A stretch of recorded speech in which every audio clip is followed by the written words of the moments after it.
तुमच्या माहितीसाठी गॉसिप करून कोणत्याही कारणाशिवाय एखाद्याचं नाव तुम्ही विनाकारण खराब करत असाल तर तुम्हाला शिक्षा होऊ शकते।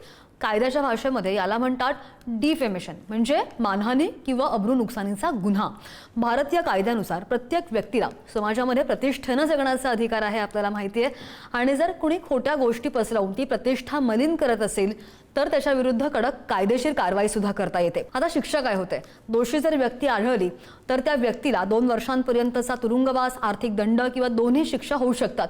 याशिवाय ज्या व्यक्तीचे नाव खराब झालंय ती व्यक्ती सिव्हिल कोर्टमध्ये जाऊन नुकसान भरपाईसाठी अब्रू नुकसानीचा दावा सुद्धा ठोकू शकते।